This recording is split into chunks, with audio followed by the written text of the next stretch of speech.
بہرحال 2 روزے رکھا کریں اور یہ روزے مستحب ہیں۔ یہاں پر ایک بات غور کرنے کی ہے کہ اللہ کے نبی علیہ السلام نے جو بات فرمائی کہ ہم کو یہود و نصارہ کی مخالفت کرنا ہے اور وہ ایک روزہ رکھتے ہیں تو ہم کو 2 روزہ رکھنا چاہیے، اس میں یہود و نصارہ کی مخالفت ہوتی ہے۔ تو میرے بھائیوں، یہاں پر یہ غور کرنے کی بات یہ ہے کہ عبادات میں روزہ ایک اہم ترین عبادت ہے۔ اس عبادت میں بھی اللہ کے نبی علیہ السلام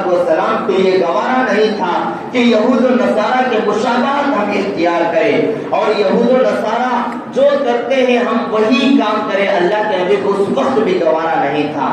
لیکن آج ہمارے مسلمانوں کی حالت یہی ہے کہ ہمارا رہن سہن یہود و نصارہ کے موافق ہے، ہمارے تراش خراش یہود و نصارہ کی مخالف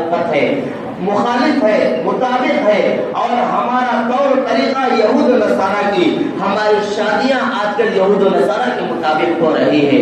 تو میرے بھائیوں، اگر کوئی بندہ یہود و نصارہ کی موافقت کرتا ہے اور ان کے طریقوں کے اوپر چلتا ہے تو یقیناً وہ بد نصیب آدمی ہے، اور اللہ کے نبی علیہ السلام جو روضہ اقدس میں ہے، اللہ کے نبی علیہ السلام اپنے قبر مبارک میں ہونے کے باوجود وہ مسلمان اور امتی نبی اکرم صلی اللہ علیہ وسلم کو تکلیف پہنچا رہا ہے۔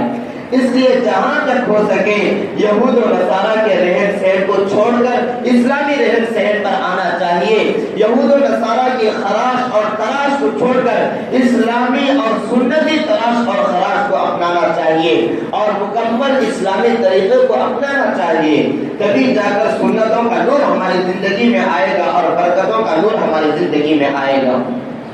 اور اس مہینے میں چند رسومات ہمارے مسلمانوں نے گڑھ لیا ہے، اور یہ طبقہ ان رسومات